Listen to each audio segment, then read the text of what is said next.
Welcome to Global Dispatches, a podcast about foreign policy and world affairs. I'm your host, Mark Leon Goldberg, editor of UN Dispatch. And in this show, we discuss topical global issues, have conversations with foreign affairs thought leaders and newsmakers, and give you the context you need to understand the world today. Go to globaldispatchespodcast.com to learn more. And now on with the show. In mid-March, Cyclone Idai struck southern Africa, ravaging parts of Mozambique, Malawi, and Zimbabwe. Of these countries, Mozambique was the hardest hit. The storm struck the port city of Beira and surrounding areas, creating a massive inland floodplain. At the time, the World Meteorological Organization called it one of the worst weather-related disasters to ever strike the southern hemisphere. 1 month on, I wanted to get a sense of how the recovery efforts were progressing, so I called up Dorothy Sang of Oxfam, who is on the line with me today from the city of Beira in Mozambique. Dorothy Sang is Oxfam's humanitarian advocacy manager, and in this conversation, she describes the scale of the damage wrought by Cyclone Idai and how international relief agencies like Oxfam are responding to the crisis. One thing that struck me about this conversation is how over 1 month since the disaster, relief agencies are still finding communities that have been totally cut off from access to humanitarian relief. Before we start, I do want to ask again for you to email me stories or anecdotes about how listening to this podcast has impacted you in some way. Specifically, have you ever taken some action based on something that you heard on the show? Did it affect your work one way or another? Did it inspire you to send an email to a colleague or make a phone call or even buy a book or donate to a cause? Please let me know. I'm really trying to collect these stories of impact from you, listeners of this show. Just to show how, if at all, this podcast is making a real-world impact in some of the stories that we cover. All right, now here is my conversation with Dorothy Sang of Oxfam. When I first arrived, I arrived just about a month ago, so just after it had made landfall in Mozambique. And I mean, when I first got here, I was just struck by it was crazy. Just even looking around the kind of city, where seeing the destruction that had taken place, buildings, the concrete bits still standing, but everything else off, roofs, glass smashed everywhere, trees across the road. I haven't actually seen something like that in before. So. And now we're a month on, and you still can see that kind of damage. But I think what the startling thing is, now that access is opening up, is that we're finding people who have just had no assistance whatsoever, and have been having to live off what they can find. And it's really heartbreaking because everyone's lost so much. One of the places that I went to a couple of weeks ago was called Guara, and how far is that from the city of Beira where I'm reaching you? So it's about a 4-hour drive, and so we had got there by road, but before that we had sent an assessment team because the only way to get there had been by boat, because it was still surrounded by floodwaters and the roads were impassable. And so when I went there was the first time that road had actually been opened up and passable. And that was like several weeks after the cyclone? Yeah. Yeah, so people in this area had been getting some assistance because there had been airdrops, high energy biscuits, things that you were able to drop, which was, it was a operational feat to even be able to drop things to people, because I mean, you have to think about what you're dropping and how people will access it when it's surrounded by floodwater. And so when I got there, I mean, for me, I've worked in conflict zones, and it really, really struck me. It looked like a place that I'd been in South Sudan, because all of the houses were just flattened. And so in this place, there's like about 6 transit centres, so 5 of which are for the community that are there. So barely anyone's house had withstood what had happened, and then there was another place for people who'd been in another village lower down that was just still completely flooded. And transit centers are sort of what we would refer to as like IDP encampments of some sort. Yes. Can you describe? Basically. Yeah, can you describe sort of what the conditions are in these? Because one of the, a lot of what I've read about the reporting and from humanitarians on the ground like yourself is, this was a massive internal displacement crisis and still is. And so many hundreds of thousands of people are living in these transit centers, as you call them. Yeah, I mean it's a huge displacement. We have, so I mean in Guara, for example, and this is quite common in lots of the other places, is that people are sheltering in schools. In this particular place, the school is has been smashed up, really. There's no roof there. You have all of the tables and desks and chairs, and people are sleeping on those or under those. Obviously, the humanitarian community are trying to distribute shelter kits and tents, but as I said, we're sort of only just reaching some people or being able to get that assistance to people. So for weeks, many have been sleeping, in what look like bombed out buildings, or under tarpaulins, or under trees.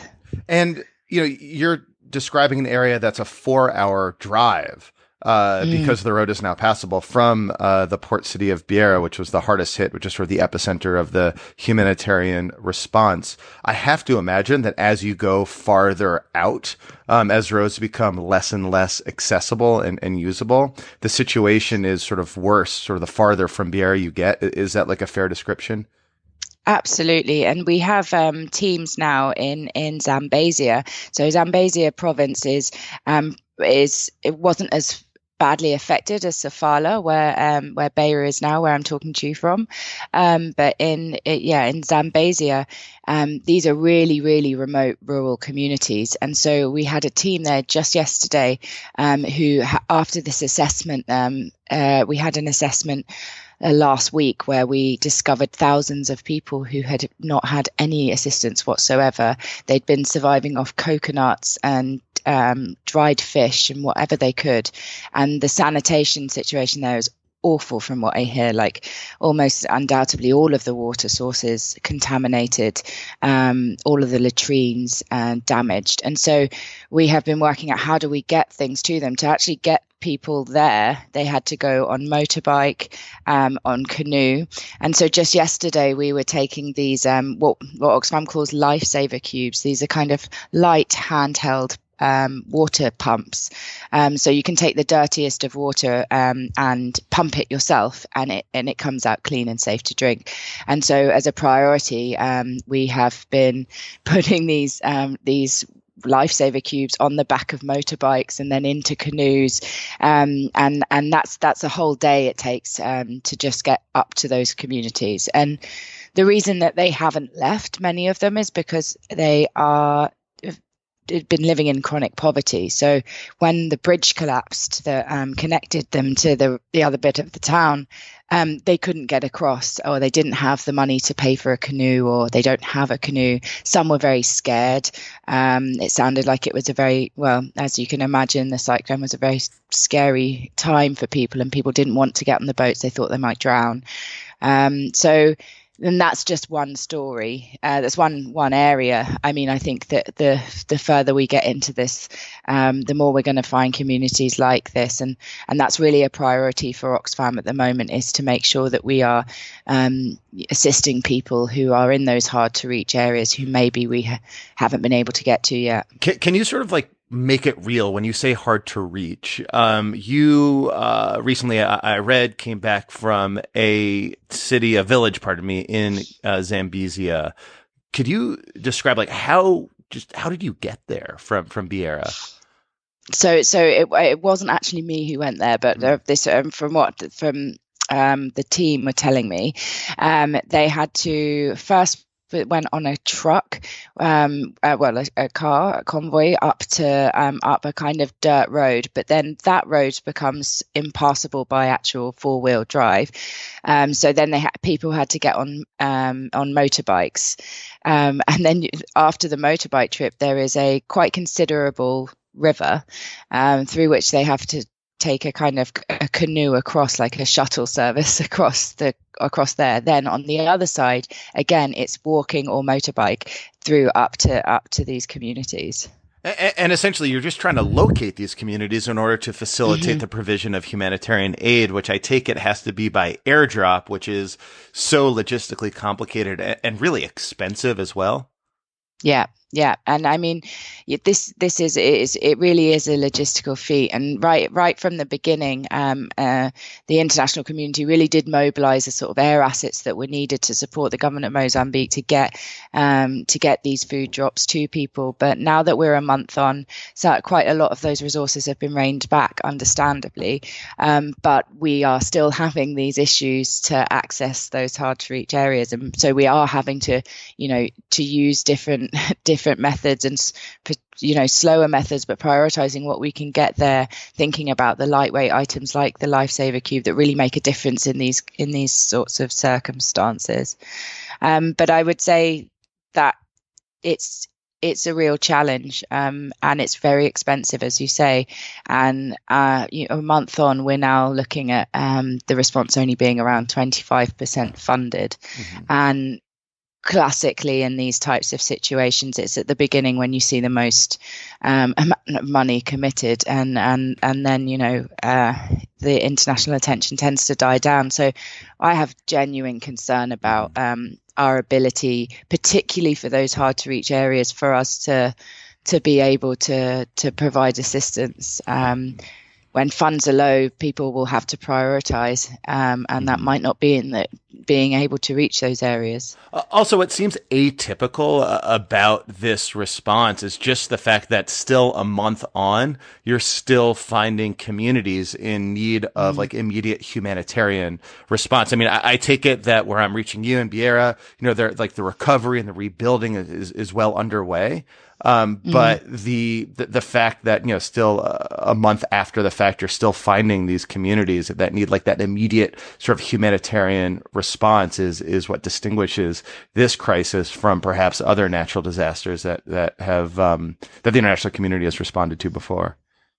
Yeah, absolutely. And, you're starting afresh in these places when you're discovering them. And particularly, Oxfam's a water and sanitation actor, and having these whole communities who all of the water sources have become contaminated. There's no latrines.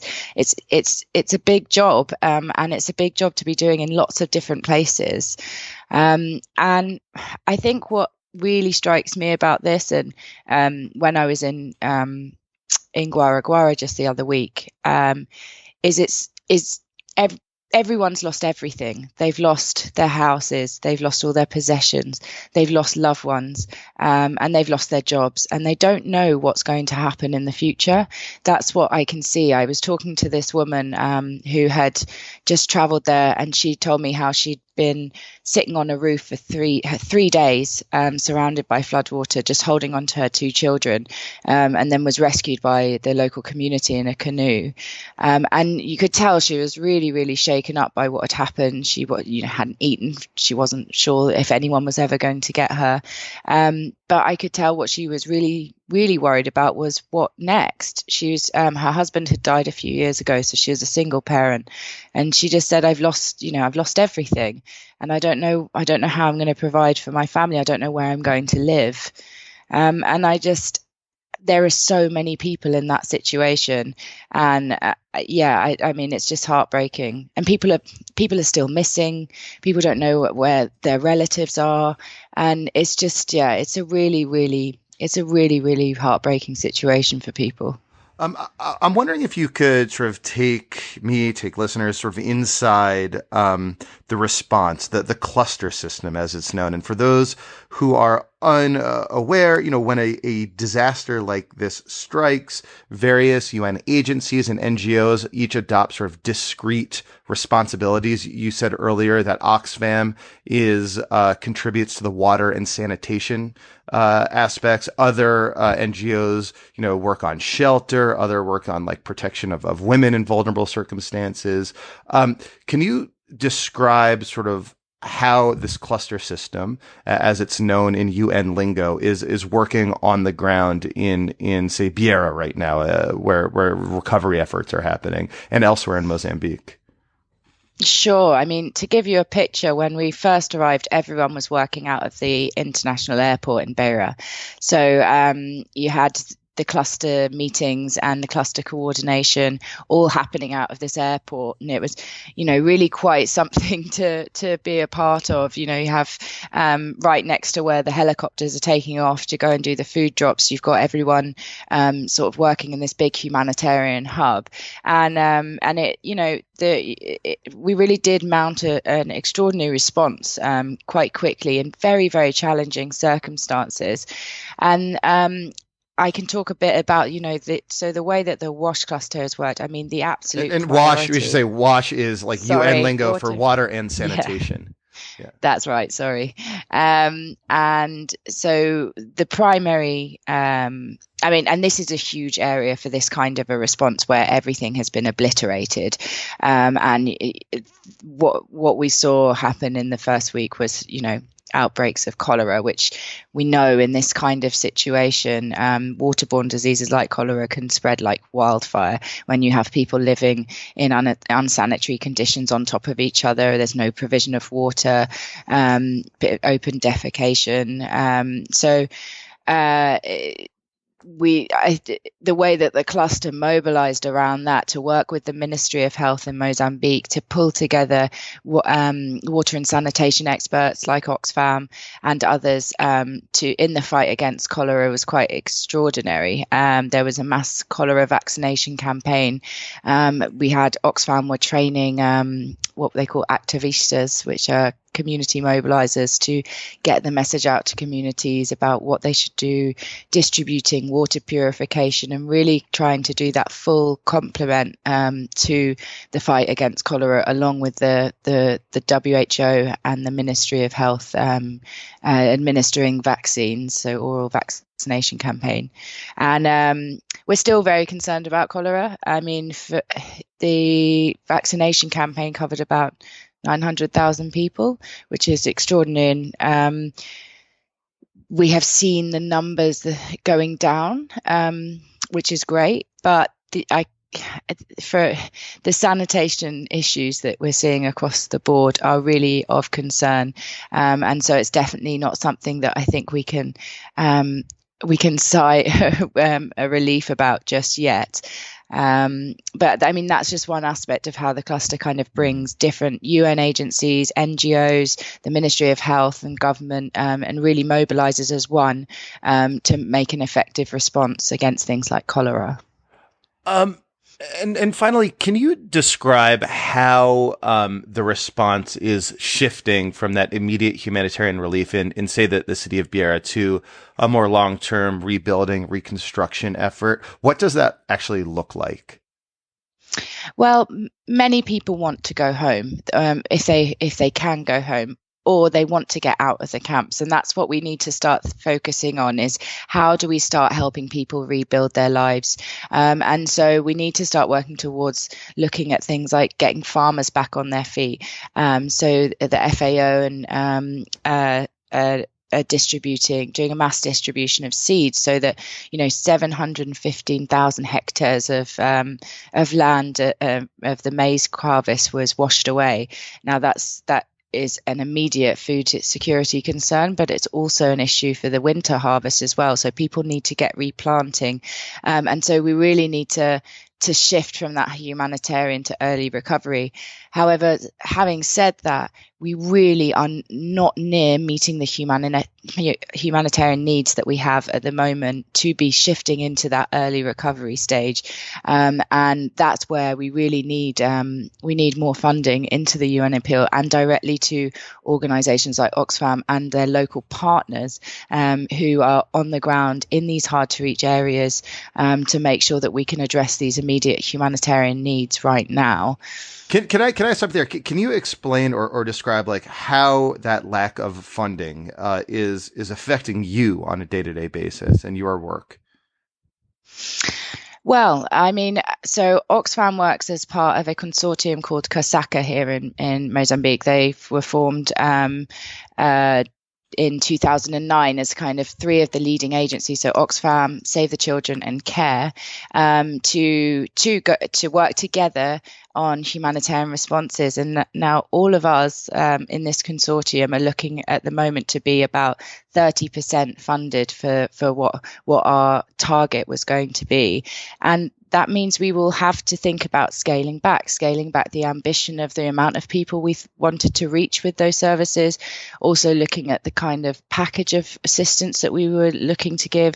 It has real life consequences in terms of what we will be able to deliver if the funding if we can't secure that funding to plan for the next 12 months. Well, so what would be like an ambitious package that you're planning to deliver compared to what would be scaled back if funding levels don't increase? So, I mean, from Oxfam's point of view, we would want to be looking at different ways in which to be utilizing the response in terms of things like water surface treatment plants is something that we use in lots of other places.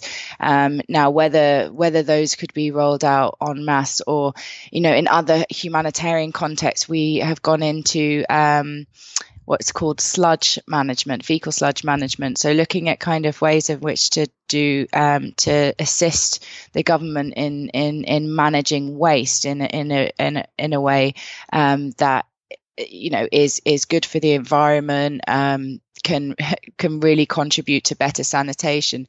Now, these programs are often really quite ambitious and longer term. If we don't have the funding to be able to look into this and to be able to secure programs beyond the kind of 6 months, 12 months period, it's those kind of innovations and those kind of helping the community build back better, rather than, the kind of, being able to look at that longer term infrastructure that will ultimately help Mozambique in the future. It's those things that will suffer if the funding isn't made available. But fundamentally, what it will mean is we will be able to reach less people with the basics. And that's what is really concerning. Well, is there any last message you want to tell people, send to people about the situation, about your work, or anything else that you might want to add before we stop?